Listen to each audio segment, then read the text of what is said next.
The most hurted person when article was scrapped was Azad साहब। ये मैं आपको गारंटी से देता हूँ। नो डाउट कि मैं अभी उनके साथ नहीं, बट जो सच है वो सच है। मेरे फादर सिस्टर्स वो मिलिटेंसी के शिकार है। एक ही दिन एक मिलिटेंट आता है, 3 फादर को, 2 सिस्टर्स को, एक ही दिन, जो कि वो 1996 में ट्रेजेडी हुई। अभी भी हम नहीं आ रहे वापस। तो यूथ के दिल में बहुत सारे सवाल आते, ये गुस्सा इस टाइम, ये मायूस है, ये नाराज़ है, इसके साथ सिर्फ बातें हो रही है, बट इसको वो श्योरिटी एक किस्म की कहीं दी नहीं जा रही है। हमारे साथ ऐसा खेला जा रहा है, हम डिवाइड हो रहे हैं। देखिए आप जम्मू में अगर आप देखेंगे फ्लैट है, BJP versus alliance, NC Congress, ठीक है। यहाँ की बात करें, यहाँ पे BJP versus PDP versus NC versus PC versus Apni Party versus independent versus. अगर आप इंजीनियर साहब का देखेंगे ना, जो उनकी बॉडी लैंग्वेज है वो बहुत उनका सपोर्ट नहीं कर रहे हैं। अकॉर्डिंग टू मी, मुझे वो डरे हुए लग रहे, सहमे हुए लग रहे, क्योंकि 5 साल उन्हें जेल में दिए। वादी कश्मीर में असेंबली इंतखाबात का शोर चारों तरफ से जारी है। क्या यूथ को वो अपॉर्चुनिटीज़ मिल रही है या दी जा रही है?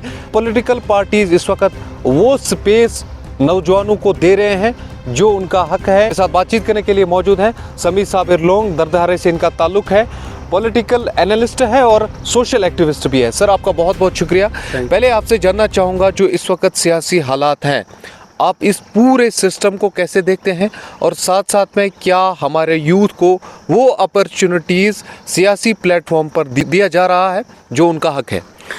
थैंक यू इरफान साहब, आपका टाइम देने के लिए।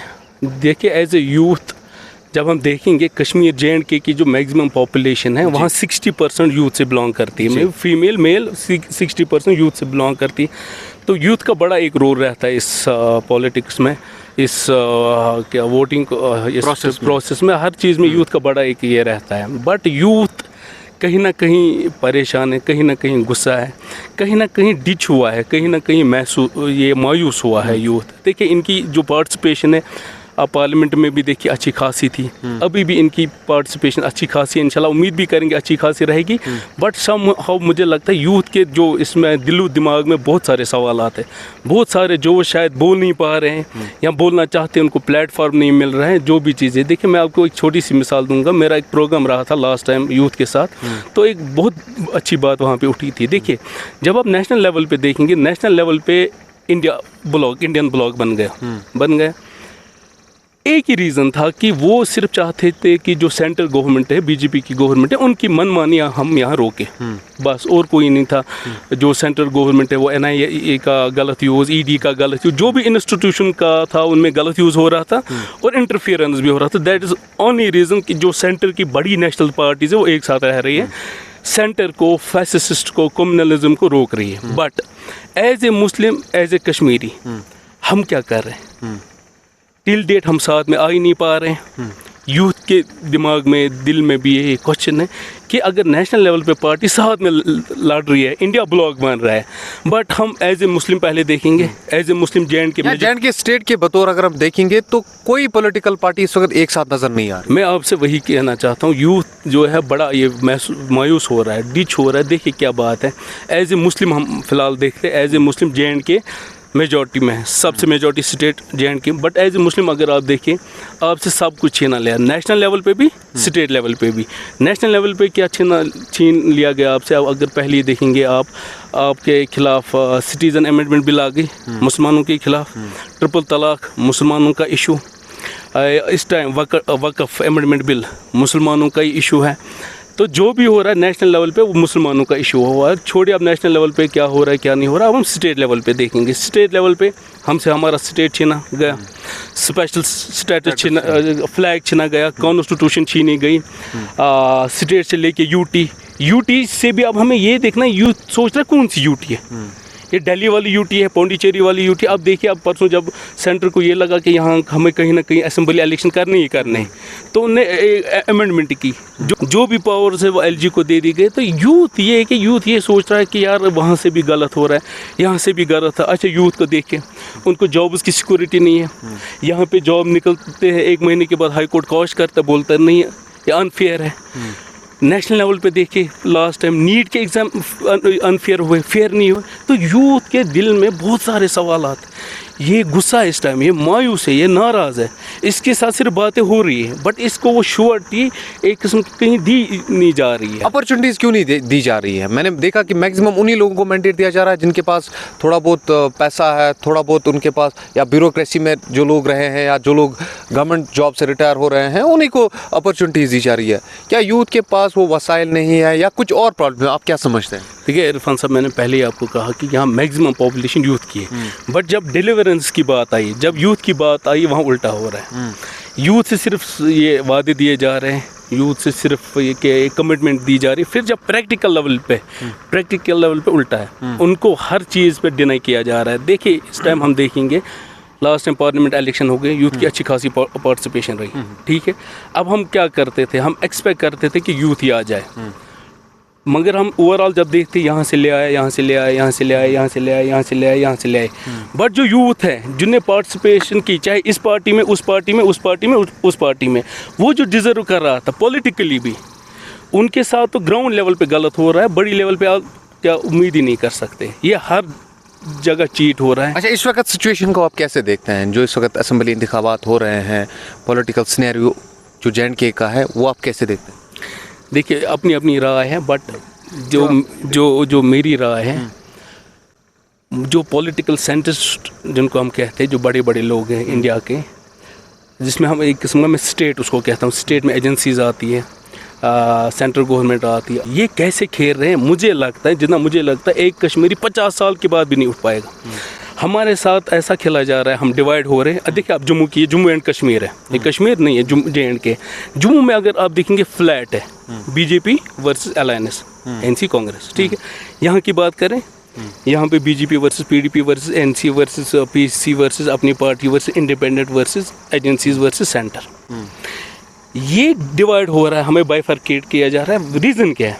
रीज़न ये है कि यहाँ की असेंबली जो कल आने वाली है, उसको स्टेबल नहीं रखना चाहते हैं, ये बीजेपी को मेजॉरिटी में लेना चाहते हैं, यहाँ पे बाइफरकेट रखना चाहते हैं, ताकि हम जब मेजॉरिटी में आएंगे ही नहीं, हम क्या बात करेंगे, हम किस हक की बात करेंगे, चलेगी वही जो बीजेपी चाहिए। और अब हमें कुछ चीज़ें इंट्रोस्पेक्ट करनी चाहिए, एक यूथ को हमें समझनी। चलिए ठीक है, अगर वो खेल रहे हैं, ये हमारे जो लोकल पॉलिटिशियंस हैं या जो हमारे लीडर हैं, वो इसको खेलने ही क्यों दे रहे हैं? मैंने पहले यही बात की, मैं यही कह रहा हूँ आपको, मैं बोल रहा हूँ अगर इंडियन ब्लॉक एक साथ आ सकता है, हालांकि उनसे कुछ छीना नहीं गया, इतनी थी कि बीजेपी सेंट्रल गवर्नमेंट अपनी मनमानी कर रही थी, इंस्टीट्यूशन का गलत, हमारी बदकिस्मती देख के हमसे सारा छीना गया, हम तब भी टस से मस नहीं हो रहे, हम एक साथ आ ही नहीं पा रहे। इसीलिए मैं बोल रहा हूँ, एट द एंड खराब किसका हो रहा है? फ्यूचर यूथ का।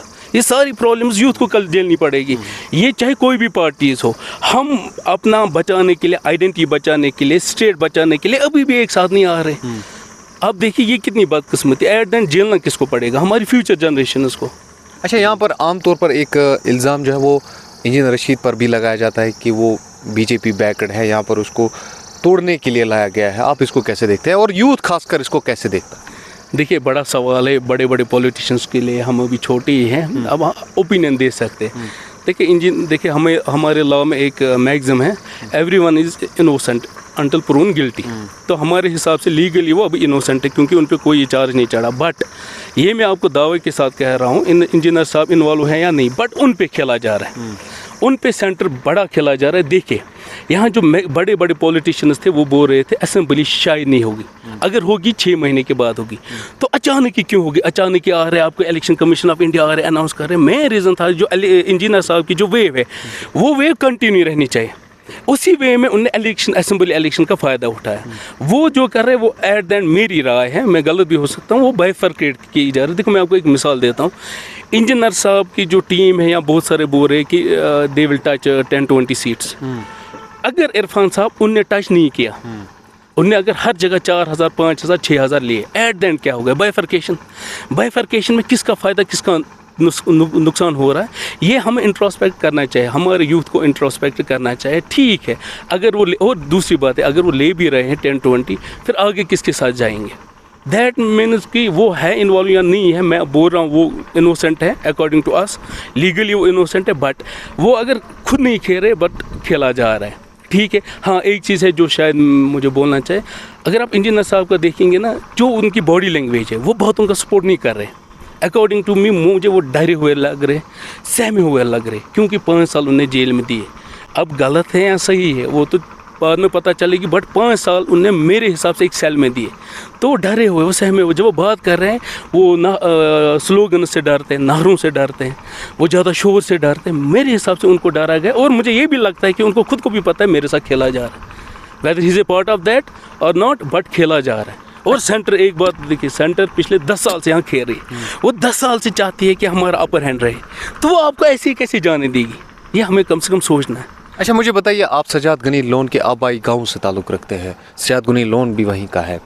सजाद गनी लोन पर भी यही इल्ज़ाम है, और साथ साथ में बहुत सारे लोग ये भी कह रहे हैं कि बीजेपी बैकड है, बाकी चीज़ें हैं, इसको यहाँ अगर ये यहाँ से सीट जीतता है, जिस तरीके से बाकी उनके मुखालिफ जमातें कह रही है कि अगर वो सीट यहाँ से जीतता है तो वो कल बीजेपी के साथ अलायंस कर सकता है। हालांकि उसने यहाँ पर बीजेपी के खिलाफ नारे दिए।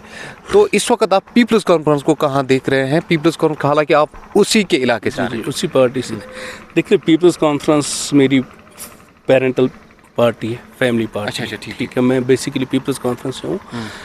देखिए, पीपल्स कॉन्फ्रेंस को जहाँ तक मैं जानता हूँ, मैं सजा साहब के साथ कहीं 2020-21 तक क्लोज था। ठीक। The most hurted person when article was scrapped was सजा साहब, ये मैं आपको गारंटी से देता हूँ। नो डाउट कि मैं अभी उनके साथ नहीं, बट जो सच है वो सच है। He was the most hurted person. सबसे ज़्यादा स्ट्रॉन्ग पिटिशन अगर आप देखेंगे वो सजा साहब की थी, लेड बाय सजा साहब, पीपल्स कॉन्फ्रेंस की थी, सजा साहब उसके हेड थे। तो वो किसी भी हालत में चाहते थे कि आर्टिकल यहाँ रहे, आर्टिकल की स्क्रैपिंग ना हो, एबॉलिशन ना हो वगैरह। अब जब जो बंदा, जितना मैं जानता हूँ, यस उन्हें कोalition की थी बीजेपी के साथ। हाँ, सबसे अच्छी बात क्या थी, उनने असेंबली इलेक्शन से पहले की थी, and then he won 2 seats. ठीक है, अगर बाद में की होती तो चलो इल्ज़ाम लगते, बाकी चीज़ें ये जो भी है उनने पहले तो पीडीपी ने भी किया ना। एग्जैक्टली, बाद में किसी ने भी, बट सजा साहब की एक है कि उनने पहले की थी, फिर 2 सीटें जीती। यह हमें समझनी चाहिए। एट द जितना मुझे लगता है फ्रॉम 2019 टिल 2024 वो बीजेपी के साथ नहीं थे। He was the most hurted person. उनने उनके साथ एक दूरियां इख्तियार की। फिर 24 में मैं थोड़ा अलग हो गया, मैंने अब अलग रास्ता, मुझे नहीं पता। एक जो सीनियर होता था बड़ा, इसको पेरेंटल हम कहते थे, वो पूरे ना इलाके पे होल्ड रखता था, डिसाइड करता था कि किसी एक टाइम एक टाइम हो गया उसको इलाके पे नहीं बनने लगी, वो सिर्फ खानदान को होल्ड करने लगा। एक टाइम हो गया खानदान पे भी नहीं बनने लगी, उसको सिर्फ घर पे चलने लगा। आज ये टाइम है उसको घर पे भी नहीं चलती। ये नहीं हो, ये किया जा रहा है। ठीक, हमें समझनी चाहिए। मैं बार बार क्यों कह रहा हूँ कि पॉलिटिकल साइंटिस्ट कश्मीर में कैसे खेल रहे हैं, ये हमें समझनी चाहिए। अच्छा, यूथ को आप देखें, यूथ, मैंने एक वो ना अपनी सोशल मीडिया पे एक रिसर्च डाली, और यूएस से बेस्ड एनजीओ है, उन्हें एक रिसर्च की है कि 33,000 जो यूथ है कश्मीर का, वो इंजेक्शन ले रहे, इंजेक्ट कर रहे। वो आप देखिए, हमें लेकर 33,000। उसमें एक सवाल ये भी किया जा रहा है उनको कि या वो चारस या बाकी चीज़, बोलो वो तो दूर की बात है, इंजेक्शन ले रहे। हमारा यूथ कहाँ जा रहा है, ये इस पे कोई बात ही नहीं कर रहा। मैं देखो, डेवलपमेंट बाकी चीज़ें ठीक, आज नहीं हो जाएगी कल हो जाएगी। आज अगर देखेंगे आप, पंच ने, सरपंच ने भी बहुत डेवलपमेंट बहुत की काम किया है। होगा, आज नहीं हो जाएंगे कल मैं नहीं करूँगा, आप करेंगे, आप नहीं करेंगे वो करेंगे, but the situation is very worst. आप देखिए, ड्रग्स में अगर आप देखेंगे 33,000 इंजेक्शन कर रहे, इनको ड्रग्स की तरफ ले रहे, और इस पर कोई बात ही नहीं कर रहा है। इस पर कोई आपको कोई ये कैसे बोलते हैं, फाइट ही नहीं हो रही है, इस पर कोई स्ट्राइक ही नहीं हो रही है, कोई आ ही नहीं रहा। कम से कम इस चीज़ पर तो हमें एक साथ आना चाहिए। इस चीज़ पे तो हमारे पॉलिटिशियंस को एक साथ आना चाहिए कि हमारे पंजाब की तरह फिर हम 100 साल के बाद भी ये नहीं आ सकते। अच्छा, अगर आपकी एक मैसेज खासकर यूथ के लिए होगी तो क्या होगी? किस तरीके से आप यूथ को एड्रेस करोगे एक मैसेज?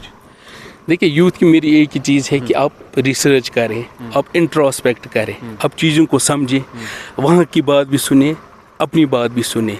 आप इस टाइम उस माहौल में ले रहे हो जहाँ आपको सेंटर का भी गुस्सा है, बीजेपी का भी गुस्सा है, एनसी का भी गुस्सा है, पीडीपी का भी गुस्सा है, इवन कि पीसी का, अपनी पार्टी का गुस्सा। ये गुस्सा आपने कहीं और ले लिया, ठीक है। अब कहीं और जहाँ ले रहे वहाँ आप एज ए विजन जा रहे हैं या गुस्सा जा रहे हैं। या अगर आपको ये गुस्सा है, आप गुस्सा इससे पहले निकाल सकते थे।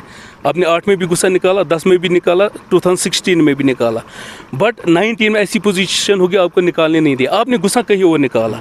अगर ये गुस्सा ही है तो ये गुस्सा आपको कहाँ ले रही है? एक बात मुझे आ रही है दिमाग में, चाहे मुझे बोलनी चाहिए या नहीं बोलनी चाहिए, मगर मैं बोल देता हूँ। देखिए, यहाँ जो बड़े बड़े पॉलिटिशियन हैं, उसमें सजा साहब अक्सर कहते हैं कि यहाँ 1987 की सिचुएशन मत क्रिएट करें, सेंटर को कहते हैं। मुझे लगता है इरफान साहब वो हो गई है। तब किसी और तरीके से हुई थी, अब किसी और तरीके से हुई थी। क्यों? तब भी गुस्सा था, तब भी लोगों को ये नहीं पता था हम जा कहाँ रहे हैं, तब भी लोग ऐसे निकले, कौन बड़ा है, कौन हेड कर रहा है, क्या फ्लैग है, क्या रोड मैप है, क्या प्रोजेक्ट है, क्या चल रहा है, आगे क्या करने वाला है। जो ही फिर वो 6 साल के बाद सिर्फ यहाँ से 2 लाख नौजवान कब्रों में गए और कुछ नहीं हो गया। 2002 तक हम उसमें पिस रहे, इवन मैं खुद पिस रहा हूँ। मेरे फादर सिस्टर्स वो मिलिटेंसी के शिकार है। एक ही दिन एक मिलिटेंट आता है, 3 फादर को, 2 सिस्टर्स को एक ही दिन, जो कि वो 1996 में ट्रेजेडी हुई। अभी भी हम नहीं आ रहे वापस, अभी भी हमारी जो फैमिली है वो डिप्रेशन में, वो उस ट्रॉमा में, हम एंजाइटी में। अब हमारे बड़े भाई थे, उनका शुक्र है, उन्होंने यहाँ से हमें ले लिया, श्रीनगर में लिया, अच्छी सी वो क्या इसको गाइडेंस किया, हम थोड़ा बाज है। हर एक नहीं आ पाया, हर एक की पोजीशन, हम ट्रॉमा में है। वही सिचुएशन वो जो बड़े पॉलिटिशियन हमें कह रहे हैं वो सिचुएशन मत करो, मुझे लग रहा है वो हो रही है। इस चीज़ को पता ही नहीं हम कहाँ जा रहे हैं, क्या फ्लैग है, कौन हेड कर रहा है, कौन ग्राउंड में है, कौन ऊपर है। ये मिसाल है। देखिए एक मिसाल मुझे लास्ट टाइम, मैं आपको ज़्यादा टाइम नहीं लूँगा, एक मुझे बोला था कि इंजीनियर साहब शायद केजरीवाल की तरह आए। ठीक है, हो सकता है वो भी आए, क्योंकि ना मत देखिए, केजरीवाल साहब को जब प्लेटफॉर्म मिला, जब उनको मौका मिला, तो उनने एक कारपेंटर को, लेबर को यहाँ से वहाँ से मैंडेट दिया।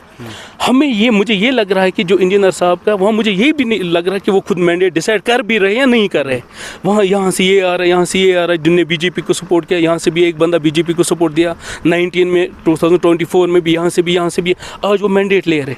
इसका मतलब ये है कि वो सिचुएशन हो रही है, इस यूथ को पता नहीं कहाँ लिया जा रहा है, इसको खुद को भी समझ नहीं आ रहा है। इसका, हाँ, इसका एंगर है, इसको नाराज़गी है, इसकी मायूसी है, बट उस मायूसी का पॉलिटिकल सेंटर जो इंडिया के हैं वो फ़ायदा उठा रहे हैं और इसको वहाँ ले रहे हैं जहाँ इसको खुद का भी नहीं पता है हमारा क्या फ्लैग है, कौन हेड है, क्या होने वाला है, 1 अक्टूबर को क्या होने वाला है। चलो अगर 2 अक्टूबर को देखो, बेल टिल 2 अक्टूबर तक है। फॉर एग्जाम्पल है, अगर इंजीनियर साहब को वापस उन्होंने बेल कैंसिल की, फिर कौन करेगा हेड, फिर क्या मोटिव है, फिर क्या विजन है, फिर कौन चलाएगा। एट द एंड बाइफरकेट ही हो रहे। और दूसरी बात है, उनमें कोई वो रजिस्टर्ड पार्टी नहीं है। जितना मुझे लगता है सेंटर क्या कर रही है, वो बीजेपी को वहाँ मैक्सिमम दे रही है शेयर। यहाँ पे फिर 4-5 बंदे यहाँ से, 4-5 बंदे यहाँ से, 4-5 बंदे यहाँ से, ताकि असेंबली स्टेबल ना हो, हमारे राइट्स वहीं रहे।